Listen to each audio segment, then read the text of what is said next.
በውሸት በችግሩ ላይ ሌላ ሊሸቅል ፈለገ ሰው ማለት ሰብናችን በጣም ነው የወደቀው። እኔ ወደ መጀመሪያው አካባቢ ጀምሮ ያሉ ቪዲዮዎች ላይ አሉ ሰብናችን እንዴት እንዳጣን የሰው ልጅ ያጣነው ሰብናችንን ነው።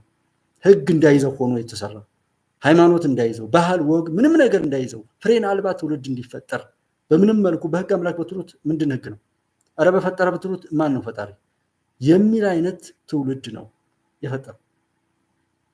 አሁን ትውልድ ካልተሰራ ዛሬ ሃይማኖት አባቱ የሆነ ሰው ሲወቃቀሳ ያለው እንደኔ ዛሬ ይሄው ደጋግሜ ያልኩት ነው። ይሄም ቢሆን ያልከሰረ ሰው የለም።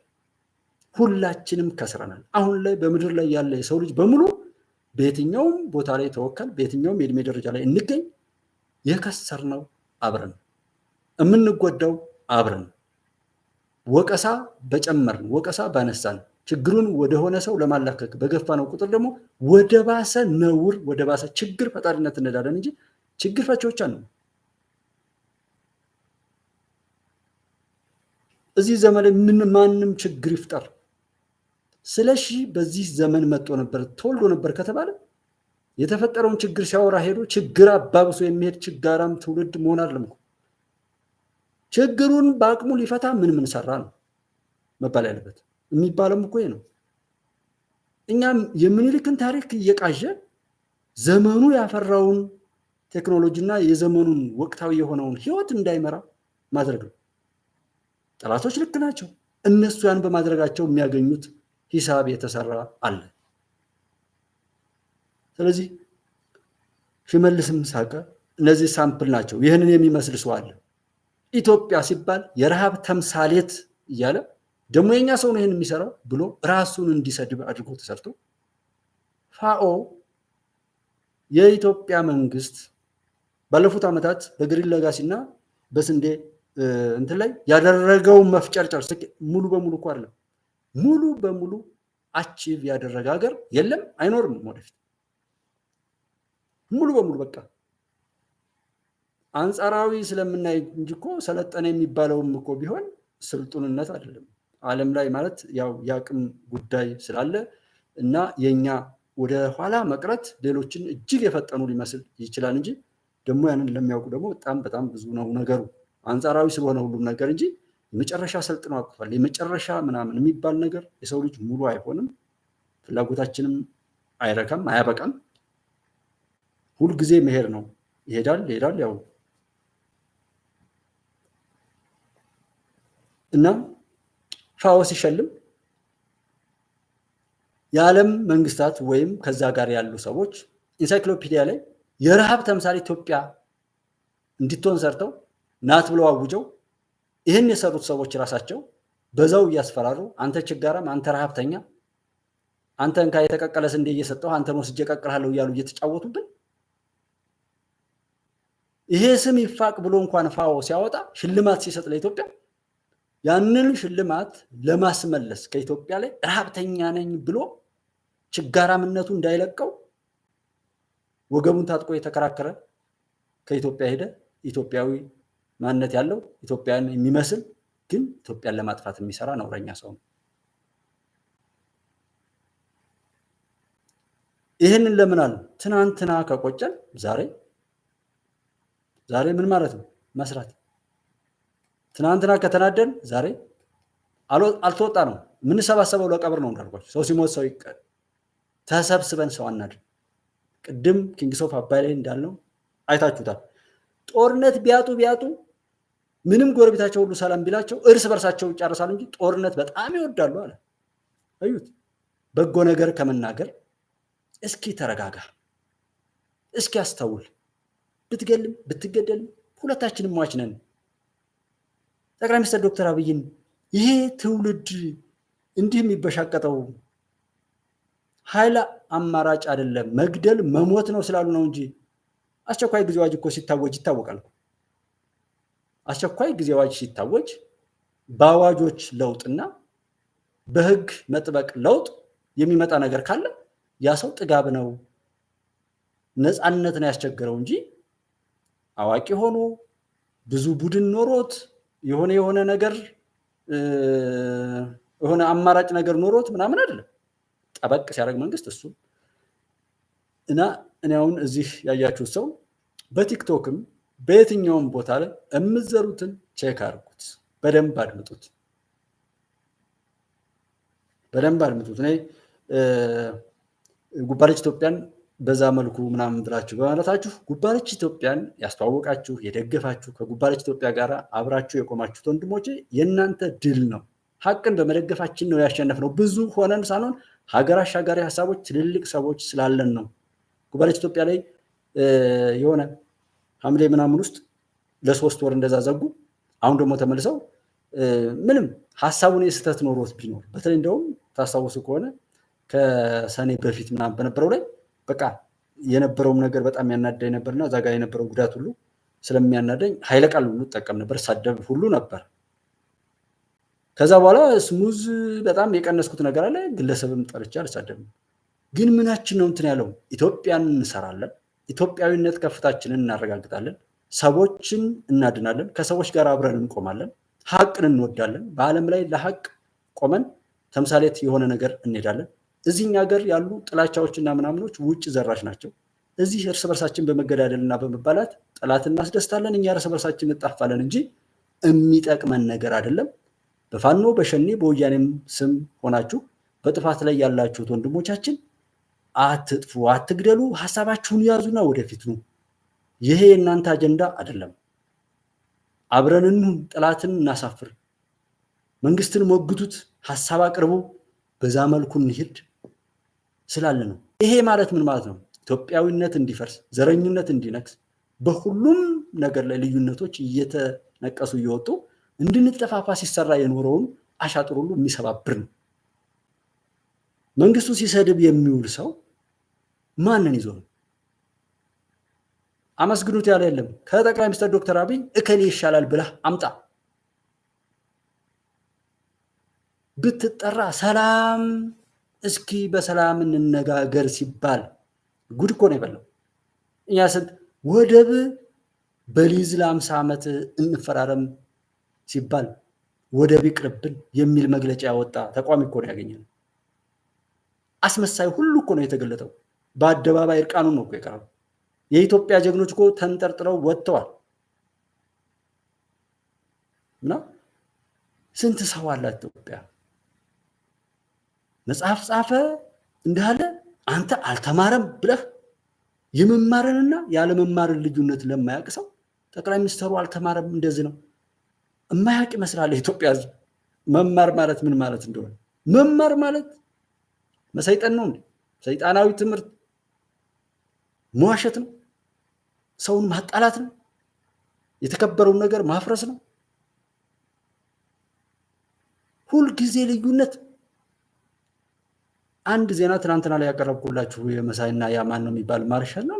ማርሸትስ የት ሀገር እንደገባ እንጂ አንተ የሆነ ልጅ አለ ማስረሻ አይደለም፣ እሱም ደግሞ አይደለም ሌላ ልጅ ነው የሆነ የሚያቀርበው ልጅ አለ። ከሚያቀርባቸው ሰዎች ቀልድ። ይህን ዘመን የት ቦታ ላይ ወጣው ይገባሉ እነዚህ ልጆች? እነዚህን ከፊት በነዛ ልጆች ሞት፣ በነዛ ልጆች ወሬ፣ በነዛ ልጆች ፎቶግራፍ የሚሸቅሉ ህሊናቸው የሞተባቸው ሰዎች አሉ። ታዲያ እነሱን እርቃናቸውን እያስቀረን እኮ ነው። እኛ በደንብ ነው የምንመታቸው። በነገራችን ላይ እዚህ መጠን ሲሸረብ የዋለውን አንድ ተናገር በቃ በቂ ነው። በማህበራዊ ሚዲያ ላይ የተሰራውን አሻጥር በሙሉ በዚህ መጠን እንመታለን፣ በሌላ የምንመታውን እንመታለን። ማን ምን እንደሚሆን ሀቅ የት ድረስ እንደሚሄድ ውሸት የት ድረስ እንደሚሄድ እናውቃለን። ይሄ ግዴታ ነው። ኢትዮጵያን ማሻገር መብት አይደለም። እኔ ግዴታዬን እየተወጣሁ መብቴን አገሬ አትጠብቅ፣ የራሷ ጉዳይ። በዛ የምትቀጣውን ትቀጣለች፣ የሚቀጣው ይቀጣል። መጀመሪያ ግን የኔን ግዴታ መወጣት አለብኝ። እኔ መንግስትን የት ድረስ እኔ አሁን መንግስትን በድፍረት እንድናገረው አንድ እንድተቸው፣ ሌላው ምን ሰርቶ በምን ልተቸው? ሌላው ምን አማራጭ አቅርቦልኝ ያንን ተቀብዬ እንዴት አድርጌ ልተቸው? አንደኛ እድሉን አልሰጣችሁኝም። ሌላው መንግስትን ለማበረታታት በየስብሰባው በምንም ከኔ ከአንድ ዜጋ በሚጠበቀው ላይ ተገኝቼ መንግስትን መንገር ያለብኝን ነግሬው ሰራ የተባለውን ደግሞ አመስግኘው አላውቅም። ስለዚህ እንዴት አድርጌ ልተቸው? የሚገባኝን ሳልሰራ መናገር ያለብኝን ሳልናገር ግዴታዬን ሳልወጣ እንዴት አድርጌ መንግስት ልተቸው? ለምን የውሸት ብተች ራሴን ነው ወደታች እየጣልኩ የማድረው። በዛ ላይ የምትናገሩት ንግግር እኔ አሁን የምናገረው ንግግር የት ነው የሚያደርሰው? አንጣላ ብንል ስንተች ምክንያታዊ እንሁን ብንል ተቺዎች የውሸት ከሆነ መንግስትን የበለጠ እየገዘፈ ዲክታተር አምባገነን እየሆነ እኮ ነው የሚለው። አሁን እኮ ለመንግስት ነው የምትሰሩት እኮ ተቋሚዎች በሙሉ። አሁን ይሄ እዚህ በየቦታው የሚጮሁ ሰዎች ባዶ ምላስና ሆድ ብቻ ነው ያላቸው። ስለዚህ መንግስት ውስጥ ያሉ ነገሮችን እንኳን አጥርተን ሀገር እንዳንሰራ በንትርክና በብጥብጥ በመግደልና መገዳደል ደመሰሰው የጥላትን ኃይል ሲያስጠላ ራሱ የጥላት ኃይል የሚባለው የኢትዮጵያ መከላከያ ሰራዊት የኢትዮጵያ መከላከያ ሰራዊት በዚህ የጎፋይ ጃርት የሚመስል አለባበስና አካሄድ ያለው ይሄ ጥፍሩን በአግባቡ ያልቆረጠው ሰው ሁሉ የጥላትን ኃይል ደመሰስን ብሎ ሲቀደድ እንዴት እንደሚያም ሀገራችሁን የምትወዱ ካላችሁና ሀቅን የምታውቁት ከሆነ በውሸት ለውሸት ለፕሮፓጋንዳ ብሎ ይሄን መስራት ከዛ ውጤቱ ደግሞ የት እንደሚሄድ አስቡ። ማን ነው በዚህ የሚያተርፈው? ማን ነው የሚተርፈው? ማን ነው ምን የሚያገኘው? እንደዚህ በማለት ነው መከላከያ የምታሸንፈው። እንደዚህ በማለት ነው ይሄን መንግስት የምትሞግተው። አያችሁ፣ ሁሉም ሰው በእናንተ ተስፋ ቆርጦ አፍሮ መንግስትን ሙጥኝ ብሎ እንዲያመልከው ነው የሚያደርገው። መከላከያ እንዲያመልከው አቅፎ የኔ ጌታ እያለ እንዲስመው እንዲያመልከው። ጠቅላይ ሚኒስትር ዶክተር አብይ ጣዖት እየሆነ ፈጣሪን እየመሰለ ነው የሚሄደው። እያንዳንዱ ሰው እያመለከው ነው የሚሄደው። ይናገራል፣ ይሰራል፣ የራበው ሰው ያበላል፣ የወደቀች እናት ያነሳል። አንተ ደግሞ ትደፍራለህ፣ ትዘርፋለህ፣ ታግታለህ፣ ትቀማለህ፣ መንገድ ትዘጋለህ፣ ብዙ ነገር። ስለዚህ ምን እያደረግ ነው? ማን ፊቱ ቆሞ የት ነው እንግዲህ መጨረሻችን ብላችሁ አታስቡ። የምታወሩትን ስሙት፣ የምታደርጉትን እዩት። ከዛስ ይሄን አድርጌ የት ነው የምደርሰው? ይሄን በመስራት የምበልጠው ሰው ማንን ነው? የመድፈር ውድድር እኮ አይደለም ያለው ኢትዮጵያ መንግስት። ሚሊተሪ ለብሰ ፎቶ በተለይ ትዊተር ላይ ያለው ዘመቻ እኔ ጋር የምትልኩልኝ ወንድ ከወንድ ሴት ከሴት ይጋባ እያልክ የነበርክ ሰው የሆነ ነገር ሆኖ ብሎ እንደ አዛኝ ሰው ሲያወራ በጣም ያስጠላል፣ ይደብራል። ኢብንፍ የትዕቢትና የነውር ወይም ደግሞ እንደ ቃራስን ገዝቶ ነፃ ለመውጣት ያልቻላችሁ ሁሉ ይመስለኛል እንጂ ነፃ ለመውጣት የምትችሉበት እድል እንኳን ቢኖራችሁ ወይ ዝም ትላላችሁ። አንድ ዓመት ከምናምን ሆነው እኔ ያህል ገንዘብ ሆነው መሪ የለውም ነበር። መጀመሪያ አልሰማሁም ነበር፣ እንዲሆኝ ነበር። እሺ ዛሬስ የት ነው የሚከደው? ምን እየተባለ ነው? ደረጀ ልጆች የሉትም፣ ደብረጽዮን ልጆች የሉትም፣ በሸኔ አካባቢ ላይ የሚያሉ የሉም ልጆች፣ ጀዋር እዚህ የለም። ማን ነው ይሄን ነገር በለው እያለ ያለው?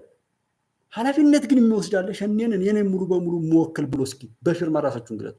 እኔ ነኝ ፋኖን የምወክል ብላችሁ እስኪ አሁን ሽመልስ ጀሮ የማንረሳ መስሎ ሊሆን ይችላል።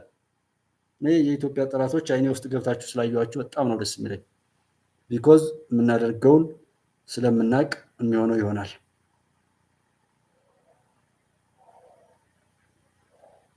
ሀገር ነው። የትኛውም ቦታ ላይ ብትሄዱ ፓስፖርታችሁ ላይ የተጻፈው እኮ ያ ነው።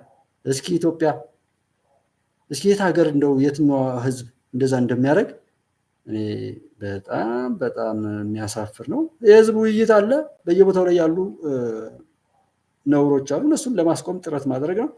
አንድ በተለይ ደቡብ ወሎ አካባቢ ፋርጣ ወረዳ ላይ የተናገረ አንድ ሰውዬ ነበርና እንደው እሱን ባሰማችሁ ደስ ይለኛል። የሚገርም ነው ንግግራቸው። ተበልጠናል ምንም ይሄ አለው ምናምን የሚለው ሰው እንደው ተበልጧል። ሲናገሩ የሀሳባቸው የበላይነት ማን መጣ እኛ ሀገር ውስጥ ማንም እኮ አልመጣም እኛውንን እያሉ ቁመው ሰላም እንዲሰፍን የሃይማኖት አባቶች፣ የሀገር ሽማግሌዎችና መላ ህዝቡ የበኩሉን በጎ አስተዋጽኦ ሊወጣ እንደሚገባ የደቡብ ጎንደር ዞን አስተዳደር ገለጸ። ዞኑ በፋርጣ ወረዳ ከሚገኙ የተለያዩ የህብረተሰብ ክፍሎች ጋር ሰላም ለሁሉም ሁሉም ለሰላም በሚል ሀሳብ ውይይት አካሂዷል። ካሳው መንጌ በክልሉ የተፈጠረውን የሰላም ጦት ችግር ለመፍታት በተለያዩ ጊዜያት በየደረጃው ህዝብን የማወያየት ስራዎች እየተሰሩ ይገኛሉ። የደቡብ ጎንደር አስተዳደር ዞንም በፋርጦ ወረዳ ከሚገኙ የተለያዩ የህብረተሰብ ክፍሎች ጋር ሰላም ለሁሉም ሁሉም ለሰላም በሚል መሪ መልእክት ውይይት አካሂዷል። በውይይቱ የዞኑና የወረዳ ከፍተኛ አመራሮችና የመከላከያ ሰራዊት አዛዦች ተገኝተዋል። በውይይቱ የተሳተፉት የፋርጦ ወረዳ ነዋሪዎችም የሰላም ጦቱ በእጅጉ እየጎዳቸው መሆኑን ገልጸዋል። ሰላም ከሌለ ምን ኑሮ አለ? የመኖር ተስፋችን፣ የመስራት ተስፋችን፣ የመንቀሳቀስ ተስፋችን፣ የመማር ተስፋችን እኮ ሰላም ነው። የሞትን እኛ ነን፣ የተገደልን እኛ ነን።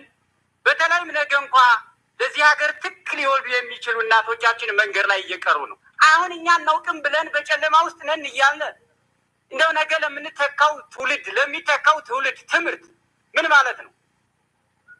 ታዲያ እውነት ከሆነ ሀገራችን ወገኔ አቅጣጫችንን ቀይር። በእውነት ከሆነ አንዳንዴ ስንናገርም ይህ ሰው የዚህ አካባቢ ሰው ነው፣ በቃ በአጠቃላይ ይህ ህዝብ የዚህ አካባቢ ነው። ያልተዋለደ ያልተዛመደ አብሮ ያልበላ አብሮ ያልጠጣ ህዝብ አለ። እንዲህ ህዝብ ከየት መተን የዚሁ ሰው የዚሁ አካባቢ ሰዎች አይደለን? ስለዚህ ትክክለኛ አካሄድ ያልሄደን ሰው ተው እንበል። ከላይ ጀምሮ በየደረጃው ያሉት የሃይማኖት ተቋማት በሚገባ ስለ ሰላም መስበክ አለባቸው ያሉት ተሳታፊዎቹ ከጦርነት ያገኘነው ጥቅም የለም፣ ችግሮችን በሰላማዊ መንገድ ለመፍታት ሁላችንም የበኩላችንን እንወጣ ሲሉም ተናግረዋል። እንዴት አለመታረቅ የሚያመጣው ነገር አለ? እንዴ መታረቁ ይከፋል። ምን ችግር አለ ብንታረቅ ብንስማማ? መንግስትም እኮ ችግሩ እንዳለ እናውቃለን እኮ አለ እኮ ችግር። ስለዚህ አሁን በምን ችግር የሚፈታውን እንግዲህ በጦርነት ነው ብለን ነው። ሲት ጦርነት ምን አይነት እንደወደመ ምን ነገር እንዳመጣ ታውቁታላችሁ እኮ። ፋኑ ምን በለው ሌሎችም ማለት ነው። ፋኑም እኮ ወንድሞቻችን ናቸው። እነሱ ለምን ይሞታሉ? መከላከያስ ወንድሞቻችንን ለምን እነሱ ይሞታሉ? ይዳ የጸጥታ አስተዳደር ብቻ አይደለም። ሰላም የዚህ ህዝብ ነው። ሰላም ለሁሉም ነው። ሰላም ካለ ይህ ህዝብ አብሮ ይበላል፣ አብሮ ይጠጣል፣ ጥሩ ነገር ይነጋገራል። እንዲህ ሁሌ መጥፎ ነገር አንድ አመት ከምናምን ሆነን እኮ እንዲህ እንዲያው ተውት። አብሮ መብላቱም ይቅር፣ አብሮ መጠጣቱም ይቅር፣ እስቲ ይቅር። እንዲያው ልቅሶ እንኳ ተላቅሰን መቃበር ይቅርብን ጎበዝ። የፋርጦ ወረዳ ዋና አስተዳዳሪ አቶ ሙሉ አበጀ ክልሉና አካባቢው ሰላማዊ እንዲሆንና የልማት ስራዎች እንዲከናወኑ ህዝቡ እየደረሰ ያለውን ስቃይና እንግልት በቃ ሊለው ይገባል ብለዋል። አሰቃቂ ነገር ይብቃል እንድትሉ ነው እኛ የምንፈልገው። አገር ሰላም እንዲሆን እንፈልጋለን። ሌላው ህዝብ እያለማ ነው። እኛ ደግሞ በዚሁ ዝም ብለን እየተናጠረን ያለችውን እያጠፋን ያለን እስከ መቼስ ነው እንደዚህ ብለን የምንኖረው? እስከ መቼስ ነው? እስከ መቼስ መቀጠል እንችላለን? የደቡብ ጎንደር ዞን ዋና አስተዳዳሪ አቶ ጥላሁን ደጀኔ የሃይማኖት አባቶች፣ የሀገር ሽማግሌዎችና በየደረጃው ያለው መላ ህዝብ የሰላም አየር እንዲነፍስ የበኩሉን በጎ አስተዋጽኦ ሊወጣ ይገባል ብለዋል። እያንዳንዱ የሃይማኖት አባት፣ እያንዳንዱ የሀገር ሽማግሌ፣ እያንዳንዱ መሆንና እሌት የሰው ልጅ በሰላም ይኖር ዘንድ ነቅቶ ራሱን መጠበቅ አለበት። ሰላም ለሁላችንም የጋራ እውነታ ነው፣ የሚበጅ ነው። ለመንግስት ሀገርን ለትውልድ ለማሻገር ፖሊሲዎችን፣ ስትራቴጂዎችን፣ ግብና ዓላማዎችን ለማሳካት ሰላም የማይተካ ሚና አለው። ለመንግስት ብቻ አይደለም፣ ለእናንተም በህይወት ለመኖር የግል ቤተሰቦቻችሁን ለመምራት ህይወታችሁን በምድር ላይ ለማቆየት ሰላም ያስፈልጋችኋል። ሰላማችሁን ለማረጋገጥ የበኩላችሁን በጎ አመለካከትና ሀሳብ በማራመድ የፍቅር ልብ በመስጠት ይቅር ባይ በመሆን ክፉ የሆኑ ሰዎችን ወደ በጎ ማምጣት የሁላችን ተግባር ሊሆን ይገባል ማለት ነው።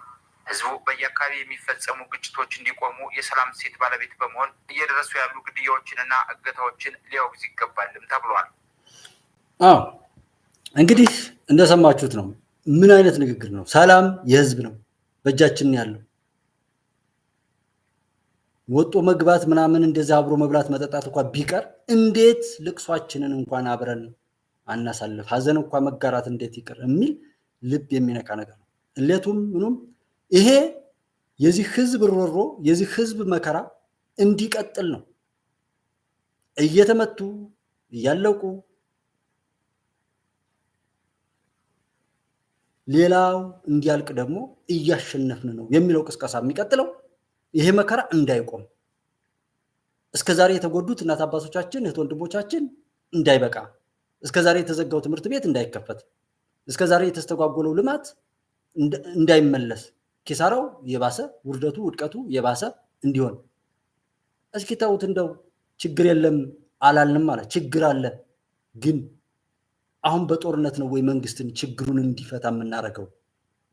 አያችሁ እንዴት እንደሚያስተውሉ ከነዚህ በታች የሆኑ እቃዎች ናቸው።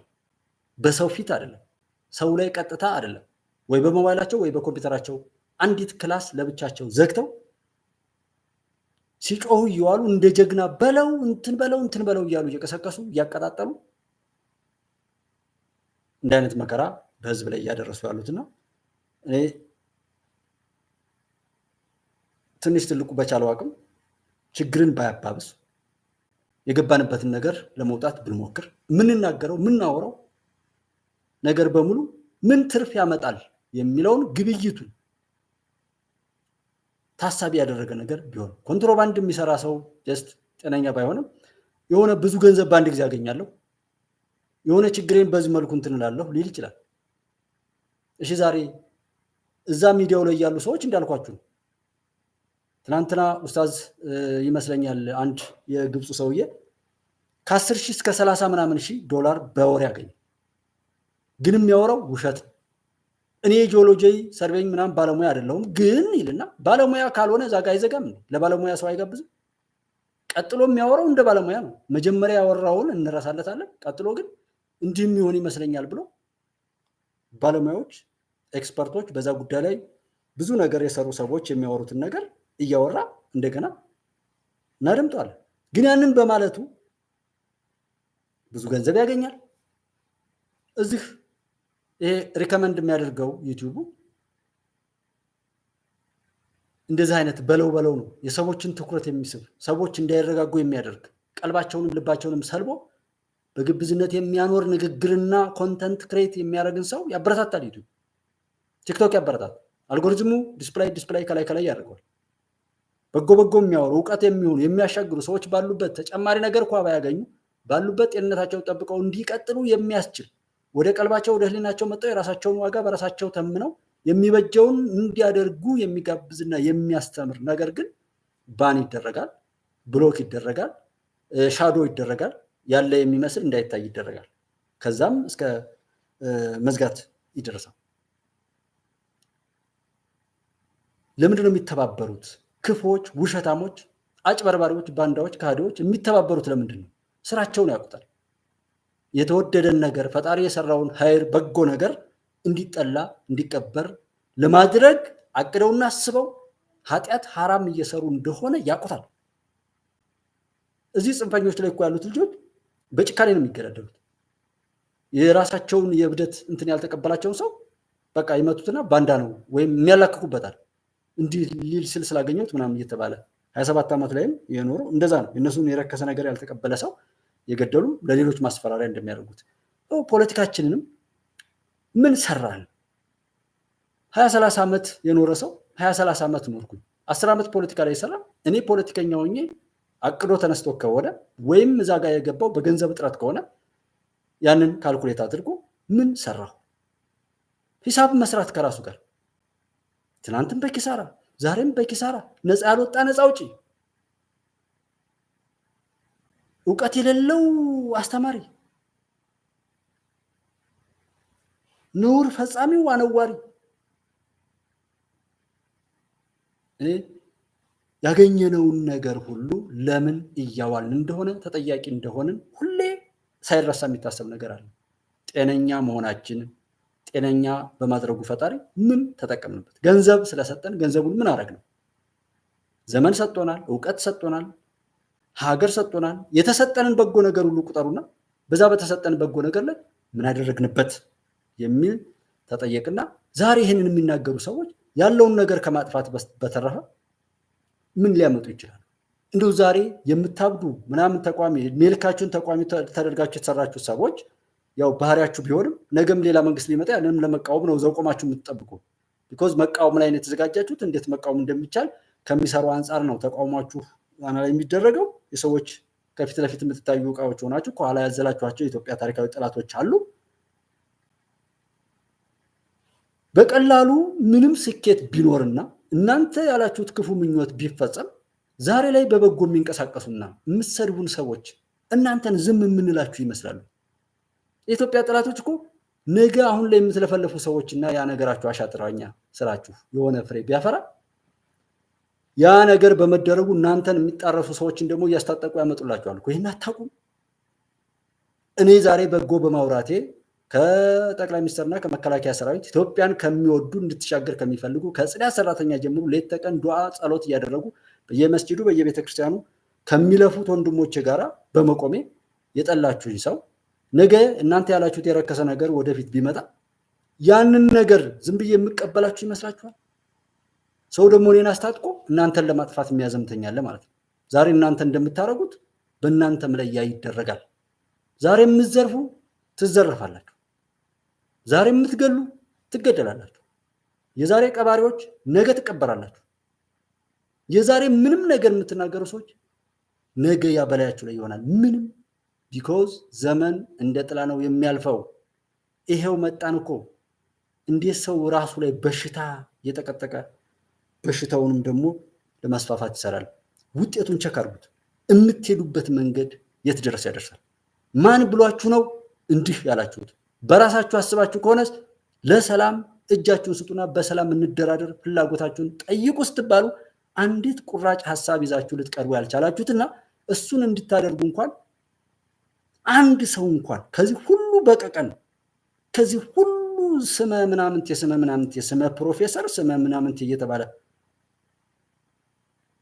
ከዚህ ሁሉ ሰው እንዴት አንድ ሰው ይጠፋል? የቅድሙን አባት ያክል እየሞትን ያለ ነው። ልቅሷችንን እንኳን አብረን እስኪ እናድርግ። አዲስ ሰው አልመጣም። እዚህ የተወለደ የተዛመደ አብሮ ያለ ሰው ነው። ይህን ያህል እይታ ያለው ሰው እንዴት ጠፋ? አንድ እንኳን ከመካከላችሁ ይስቃል። ሽመልስ ይስቃል። ሸሞኒው ቅድም ያሳየኋችሁን ቪዲዮዎች ነገም ልታዩ ትችላላችሁ። አውቄን ያስገባሁት በታሪክ አካታለሁ። ማን ምን እንደሚያደርግም አውቃለሁ። እንዲህ ብላችሁ ለፍታችሁ ነበር፣ ግን ከዛ ክፉ ስራችሁና ከላኳችሁ ሰዎች ጋር ከቀብር በታች ከተትኳችሁ ለማለት ነው የማሳያችሁ እንጂ እናንተ አሳስባችሁኝ አይደለም። እኔ ብታምኑም ባታምኑም ከመጀመሪያው ጀምሮ እኔ የሚወደኝን ሰው ያከበረኝን ሰው ነው የምፈራ። ሀቅን የያዘ ሰው፣ ፈጣሪውን የሚታዘዝ ሰው፣ በሀቅ የሚኖርን ሰው ነው የምፈራ። አሁንም እፈራለሁ። እሱ ከሃዲ ውሸታም እሱ ያሳዝነኛል። ምንም ያህል ግን አያስፈራኝም። በጣም በጣም የሚያሳዝነኝ ነው። እንደ ትቢታውንም ነግሬው ካልተሻለው ደግሞ በጣም ጸየፋው ንቀዋለሁ። እንደሱ የረከሰ የወደቀ የለም። ሰውነቱን ያረከሰ ታላቅነቱን መሬት ላይ የጣለ በክብሩ ላይ የሸቀለ የነገደ ትልቅነቱን በራሱ አርክሶ በርኩሰቱ ላይ በአደባባይ የቆመና ባለ በሌላ አቅሙ ሰዎችን በሀቅ መሞገት ሲያቅተው በክፋት የሚጣደፍ ሰው ለእኔ ያሳዝነኛል። አሊያም እንደምንም ቆጥሯሪ እሱንም አያሳስበኝ። ምን የሚያሳስበኝ ሀቅ ያዘ ሰው ባለ በሌላ አቅሙ እውነትን ለመኖር እውነትን ለመስራት የሚፍጨረጨር ሰው እሱን ነው መፍራት። የሚወዳችሁን ሰው ነው መፍራት። የሚያከብራችሁን ሰው ነው መፍራት። እውነትን ለመኖር የሚጥርን ሰው ነው መፍራት እንጂ ይሄ ባንዳ ሰውነቱን የሸጠ ነውርን አብዝቶ እየተናገረ ሰዎችን ወደ ጥፋት የሚገፋ በኪሳራ ላይ ኪሳራ ለማምጣት የሚሄድ ወደቡን ውሃ በለው እያለ ውሃ ይብለውና ምንም ገንዘብ ልታገኙ ትችላላችሁ። በወረቀት በምናምን እኔ ልትበልጡ ትችላላችሁ። ግን ያ ከእናንተ ጋር አይደለም። ምንም ያህል ብር በባንካችሁ አካውንታችሁ ቢቀመጥ ባለቤቱ ካዘዘ ነው እናንተ ጋር የሚሆነውና እንጂ ለማን እንደሚሆን አታውቁትም ማለት ነው። ዛሬ እናንተን ገዝተው እኛ ሀገር ስርዓተ መንግስታችንን ምናምን ሀሳብ እንዲህ በማድረጉ እንዲህ ነው እንኳን አትሉ። የምትነዱት ብዙ መንጋም ራሱ ይገርመኛል። ልማት ሲባል ማሾፍ ፈረሰ ብቻ የሚያውቅ ሰውና እውቀት ፕሮፌሰር፣ ፖለቲከኛ፣ ነፃ አውጪ፣ ታጋይ ምን ያደርግልናል? ይሄ በዚህ መልኩ መፍረስ አልነበረበትም። መሆን የነበረበት ይሄ ነው እያሉ እኮ ባለ በሌላ አቅም ሰው ይፍጨረጨራል። ሁልጊዜ የምትቃወሙ ሁልጊዜ የምታጣጥሉ እኔ የምኖርበትን መሬት የምታጣጥሉ እናንተ በባርነት እርኩሰት ክብራችሁ ሆኖ እኮ ሄዳችሁበት ሀገር ሊኖር ይችላል። እኔ ግን እዚህ ነው ያለሁት እና ኢትዮጵያን ምንም ማንም እንደማያሸንፋት ጠላቶቻችሁ በደንብ ያውቃሉ። ባለ በሌላ አቅማቸው ተላልጠው ተጋግጠው ግን እዚህ አሁን ያለውን ስርዓተ መንግስትን መቀየር አለ የሚፈልጉት። የነሱ ተላላኪ የነሱን ክፉ ተልኮ እንዲቀበል ማድረግ ብቻ ነው የሚፈልጉት። ይሄን ቢያደርግ ኤርትራም አብረው ተሰጣለ ወደ በሽ ይሰጣል። ምን ልታዘዝ ይባላል። በኢንተርፖል በየቦታው ላይ ያለ ሰው ተለቃቅመህ ትገባለህ። መንግስት ግን ሰውና ሀገር ይለያያል። በአንድ ሰው እድሜ ልክ ሀገር አይሰራም። ሁሉ ነገር እንዲፈርስና ህግም እንዳይኖር ሃይማኖትም ባህልም ወግም ኢትዮጵያዊ ማንነትም ሁሉ እንዲፈርስና ለማጣቀሻ እንኳን ፋውንዴሽኑ እንዲጠፋ ስለተሰራ እሱን አመጣለሁ ባለ በሌላ አቅሜ ሐቅን ተናግሬ ለሐቅ ሰርቼ በዛ ዘመን ያልፋታል እንጂ ራሴን በባርነት አልሰጥም የሚል ነው። ቢኮዝ ከዚህ በፊት ያዩአቸውን የታሪክ መዛግብቶች ቢያንስ ከመንግስቱ ኃይለማርያም ጀምሮ ያሉትን ታሪኮች ያውቃሉ። አሁን ያሉ አመራሮች ዛሬም እየታፈስክ ነው ምናምን እና ምንም እንደዛ እያሉ የሚቀልዱ ሰዎች አሉና ኤኒዌይ የኢትዮጵያ እንትን ድሉ ይቀጥላል። የጩኸታቸው መብዛትና እንደዚህና እንደዚህ እያሉ ፕሮፓጋንዳ መስራታቸው በራሱ በትክክል የያዝነው መንገድና ኢትዮጵያ እየሄደችበት ያለው መንገድ ትክክለኛና ሐቀኛ እንደሆነ የሚያረጋግጥ ነው። የነሱ ጩኸት ባናሸንፍ ጠንካራ ባንሆን ኢትዮጵያ የጀመረቻቸው መሰረተ ልማቶች ሁሉ በትክክልም የሚገቡና ከፍተኛ ቦታ ላይ ኢትዮጵያን የሚያደርሱ መሰረቶች ባይሆኑ ለምን እየጠቀሱ እነዛን ለማጣጣል ይሞክራሉ? አያችሁት? እየጠቀሱ ለማጣጣል የሚሞክሩት የብሪክስ ስኬት፣ የወደብ ጉዳይ፣ የኮሪደር ልማት፣ የዲፕሎማሲ ተመራጭነት፣ በሁሉም ቦታ ላይ የሚታዩት ነገሮች እንኳን እያማሩ መምጣት እዛ ቦታ ላይ ፎቶ ለመነሳት ሌላ ሀገር ይከር ነበር እኮ። ያ መምጣት እንዲህ የሚያቃጥላቸው ፓን አፍሪካኒዝም ወይም አፍሪካዊ ሆኖ እንደ አፍሪካ ፍትህን ለማረጋገጥ የሚደረገው ጥረት ማንም ወደኋላ ላይመለስ ተሻግሯል። የጸጥታው ምክር ቤትም ቢሆን ድምፅን በድምፅ የመሻር መብት 5 መቀመጫዎችን ለአፍሪካ እንጠይቃለን። ከኔ ጋር የሚያዝ ታሪክ ስላለው ነው። 3ቱ ድምፅን በድምፅ የመሻር መብት ያላቸው ሀገሮች ከአፍሪካ የኢትዮጵያ ደግሞ አንዱ ይሆናል። እሱ ካልሆነስ ያ የጸጥታው ምክር ቤት የሚባለው አይኖርም ማለት ነው። ሌላው በጽንፈኛው ላይ እንግዲህ የሚወሰደው እርምጃ ተጠናክሮ እንደቀጠለ ያው መከላከያ ሰራዊት ተናግሯል ማለት ነው። በማዕከላዊ ጎንደር በታች አርማጭሆ ወረዳ ቀበሌዎች ላይ በተደረገ ኦፕሬሽን በዘራፊና ጽንፈኛው ቡድን ላይ የሚወሰደው እርምጃ ተጠናክሮ መቀጠሉን በቀጠናው ተልዕኮ በመፈጸም ላይ የሚገኘው የሰሜን ምዕራብ እዝ ክፍለ ጦር አዛዥ ኮሎኔል ጃዋር ዴኮ ተናግሯል። ዛሬውኑ ዘራፊውን ቡድን በመደምሰስ እና በመማረክ እንዲሁም እጅ እንዲሰጥ በማድረግ አካባቢውን የማጽዳት ስራው በመሰራት ላይ መሆኑንም አዛዡ አረጋግጠዋል ማለት ነው። ጽንፈኛው ከህዝብና ከመንግስት ተቋሞች የዘረፋቸውን ንብረቶች አውድሟል ያሉት አዛዡ ኮሎኔል ጃዋር የታች አርማጭሆ ቀበሌዎችን ከዘራፊው ቡድን በማጽዳት ህብረተሰቡ የሰላም አየር እንዲተነፍስ መደረጉንም ነው ጨምረው ያብራሩት።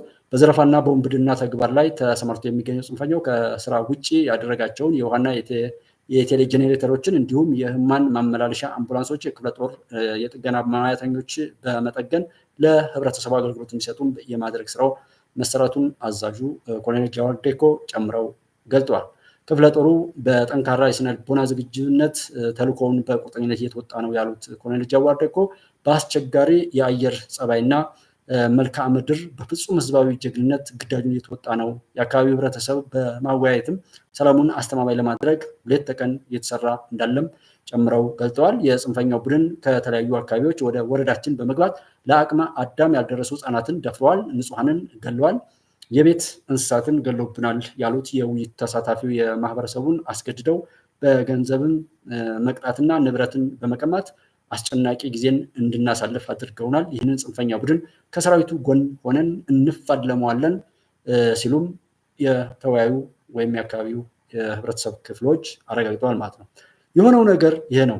ይሄ መከራ ከህዝብ ላይ እንዳይነቀል እዚህ ላይም የተሳተፉ ሰዎች ደግሞ ህይወታቸውም እንዳይተርፍ ነው እዚህና እዚህ እየተባለ አሸነፍን፣ ጀግናንን፣ ተቆጣጠርን እየተባለ እየተቀለደ ያለው ሰራን እንትናል ድራማው ራሱ ባለፈው ያረቂ ምናምን እንትን የሆነ ላስቲክ ኮሽኮሾ ላስቲክ ለብሶ እንደዛ እንዴት አይነት ሹፈት እንደሆነ እነሱ እየተዝናኑ ነው ሁሉ ላለው የሚከተለው እብድ ግን አይዶን በሱዳን ጦርነት የሞቱ ንጹሃን በጋዛ ከተገደሉት እንደሚበልጥ ጥናቱ አረጋገጠ የሚል ሌላ ዘገባ አግኝተናል። በ14 ወራቱ ጦርነት 61 ሺህ የሚጠጉ ንጹሃን መሞታቸውን የብሪታንያና ሱዳን አጥኚዎች ገልጠዋል። በርካቶች ሟቾች ከጦርነቱ ባለፈ በረሃብና በሽታ ህይወታቸው ማለፉን ነው የተነገረው። ጦርነት እንደዚህ ነው። ይሄ መከራ የተባለው እኮ ዛሬ ላይ አቁመን ካልኩሌት ብናደርግ ብዙ ነው ችግሩ። ወታደሮችን ለማቋቋም ገንዘብ እንግዲህ ጦርነት በመደገስ በዛ ላይ ብዙ ነገር በማድረግ እንደገናም እንኳን ቀስቅሶ አስታጥቆ ከታጠቁ በኋላ ትጥቅ ለማስፈታት እንግዲህ የሌሎችን እጅ አይደለም የምንጠብቀው። አስቡ። በዛም ይሁን በዚህ ጠላቶቻችን የሚገቡበት ቀዳዳ ሰፊ ነው። ስንዴን እንዝራ፣ ዛፍ እንትከል፣ ልማት እናልማ፣ ኢንዱስትሪም ከቱሪዝም ጀምሮ የሰላምን ሁኔታ ተከትለን ያለንን ሀብት በበጎና በልማት እናውልም ብሎ ማለት ይህንን ሁሉ ጥገኝነት ነው ነፃ የሚያወጣን። ማንኛውንም ውሳኔ በሀገር ላይ ለመወሰን አቅም የሚሰጥ ነገር ይመጣል። ጠላት ሁልጊዜ የእሱ ተላላኪ አድርጎ ለማስቀጠል አቅማችንን እንዳናገኝ፣ ሪሶርሳችንን እንዳንጠቀም፣ ራስን በራስ የማስተዳደር ወይም ሁሉም ዲሞክራሲ ይባል ሁሉ ነገር የተኮረጀ ነው። ከዛ ጥገኝነት እንዳንላቀቅ ይሰራል። ለምን? የእሱ የብዝበዛና የጉዳት ሰለባ ሆነ እንድንቀጥል ስለሚያስብ። የኛ እፉኝቶች ግን በዛ ልክ የሚያስጨዋቸው ምንድን ነው? ትራምፕ እና ባይደን የሩሲያ ዩክሬን ጦርነት ዙሪያ የተለያዩ አቋም ይዟል ተብሏል። ተሰናባቸው የአሜሪካ ፕሬዚዳንት ጆ ባይደን ተመራጩን ፕሬዚዳንት ዶናልድ ትራምፕን በዋይት ሀውስ ተቀብለው ማነጋግሯል። በውይይቱ ወቅት ስለ ሩሲያና ዩክሬን ጉዳይ የተነሳ ሲሆን በዚህም ላይ ፕሬዚዳንት ባይደን እና ዶናልድ ትራምፕ የተለያዩ አቋም አንጸባርቋል። ፕሬዚዳንት ባይደን ዩክሬንን መደገፍ ለአሜሪካ ብሔራዊ ደህንነት የሚጠቅም መሆኑን ያነሱ ሲሆን ዶናልድ ትራምፕ በበኩላቸው ግን የዩክሬን ሩሲያ ጦርነት በአፋጣኝ መቆም እንዳለበት መነጋገራቸው ተሰምቷል። ነው ጦርነት ይቁምልን። የትኛውም ሀገር ላይ ቢሆን ጦርነት አይጠቅምም። መሳሪያ ሸጣችሁ የምትጠቀሙ ሰዎችም ቢሆን ሌላ አማራጭ አይጠፋም። ፈልጉ በዛ ኢንዱስትሪ ብዙ ነገር ማድረግ። ገና ለገና እንግዲህ የእናንተ ፋብሪካ የጦር መሳሪያ ማምረቻ የሆነ እንደው በዛ መልኩ እንግዲህ ሰውን እየገበራችሁ ስንት ሚሊዮን ሰው ሲሞት ነው ፈጣሪ ራሱ የሚፈርደው? ስንት ሀገር ሲፈርስ ነው ፈጣሪ ቁጣውን የሚገልጠው? እኔ በዛ ስሜት ነው የምለው። ስለ ሊቢያ ዛሬ አይወራም፣ ስለ የመን አይወራም፣ ስለ ኢራቅ፣ አፍጋኒስታን፣ ስለ ሶሪያ፣ ስለ ዩጎዝላቪያ፣ ስለ ፈረሱ ሀገራት ስለሚባሉ ሌሎች ሀገራትን ለማፍረስ ብዙ ሀገር እንትን ለማለት ነው እንጂ ይሄው ደግሞ አጥኚነን ብለው መጡ። ይሄው የሱዳንን የሞተው ይሄን ያለው ይሄን ያለ እያሉ የፍልስጤምና የእስራኤልን ጉዳይ ታውቃላችሁና የሚሰሩትን ሁሉ ነገር ዛሬ የሚያቀጣጥል እንጂ የሚገላግል ጠፍቷልና ብዙ ነገሮች አሉ። አንድ ዜና ነበር የማይቀር ብዬ እንትን ያልኩት ማለት ነው። ሰነድን ማሟለን ወይ እናደርጋለን ነው የሚለው። ከአንድ ወረዳ ብቻ እንግዲህ ከአንድ ወረዳ ብቻ ከ2000 በላይ ወጣቶች በህገወጥ መንገድ ተሰደው 200 ያህሉ ለህልፈተ ህይወት ተዳርጓል ብሏል የእገላ ወረዳ አስተዳደር ነው የሚለው። እገላ ከትግራይ ማዕከላዊ ዞን ወረዳዎች አንዷ ስትሆን የኤርትራዋ ጾረና ጎረቤት ወረዳ ናት። ከትግራይ ጦርነቱ በፊት የወረዳዋ ዋና ከተማ በሆነች ገርሁ ስርናይ በቀን በርካታ የኤርትራ ስደተኞች በህገወጥ መንገድ ወደ ኢትዮጵያ ትግራይ ክልል የሚተላለፉበት ሁኔታ ነበር። ከጦርነቱ በኋላ በእገላ ወረዳ በተለይም በአገር ስርናይ ከተማ ብዙ ነገሮች ተቃይረዋል። ወረዳዋ በተለይ ከተማዋ በከፍተኛ ሁኔታ ወድሟል። አሁንም ድረስ ወረዳዋ በኤርትራ ድንበር የምትገኝ በመሆኗ የተሟላ ጸጥታ አላት ለማለት ያስቸግራል ይላሉ የአካባቢ ነዋሪዎች። በወረዳዋ የሚታየው ህገወጥ ስደት እጅግ አስደንጋጭና አስፈሪ መሆኑን የአደጋ ሰለባዎችና የመንግስት አካላትን ጨምረው አብራርተዋል ተናግረዋል። አቶ ዘርኢሰናይ መንግስቱ የተባለው የገርሁ ስርናይ ከተማ ነዋሪ ለትግራይ መገናኛ ብዙሃን ኤጀንሲ ሬዲዮ ባጋሩት መረጃ የህዝብ ማመላለሻ መኪና ሹፌር በመሆን ሲተዳደር የነበረው የ2 ዓመት ወጣት ልጃቸው ህገወጥ ስደት ወስዶባቸዋል ወይም በዛ ምክንያት አጣውታል ማለት ነው። ከእገላ ወረዳ አስተዳደር የተገኘው መረጃ እንደሚያሳየው ባለፈው 2016 ዓ.ም የመጨረሻ ወራት ብቻ 192 ሴቶች የሚገኙባቸው ከ2000 በላይ ወጣቶች በህገወጥ መንገድ ተሰደው ከ1300 በላይ በስደት በተጓዙበት አገር ፖሊስ በአጭር ጊዜ ተይዘው ሲመለሱ 200 የሚያክሉት ደግሞ ለህልፈተ ህይወት ተዳርገዋል ብለዋል።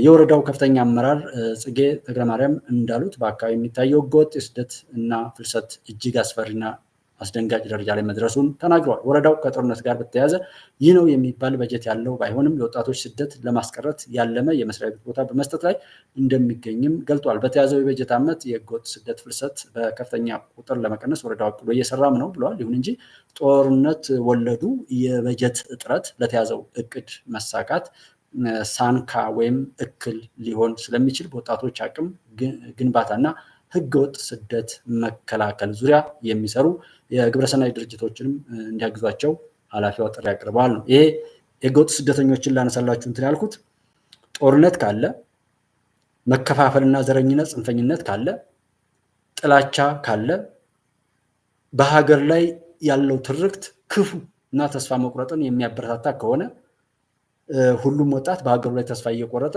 በሌሎች ሀገር ላይ የመጣው ይምጣ እያለ ሌሎች ሄደው ሞቱ እየተባለም ራሱ የመጣው ይምጣ ብሎ ተስፋ በመቁረጥ የሚሄድበትን እድል ያመጣል። ስደተኞች ላይ ካሰብን፣ ትምህርት ሲዘጋ ካሰብን፣ ልማት እንዲሆነ ብለን ካሰብን፣ እዚህ ቤት ፈረሰባቸው ብለን ካሰብን፣ የሆነ ነገር ላይ ብለን ካሰብን ያ እንዲስተካከል መስራት የሚያስችል ነገር ማቀድ እና ማሰብ ከዛ በጽንፍ ላይ ሆነም በኃይለ ቃል የተሞላ ንግግርም ከመናገራችን ያ ችግር ሊፈታ የሚችልበትን የራሳችንን አማራጭ ወይም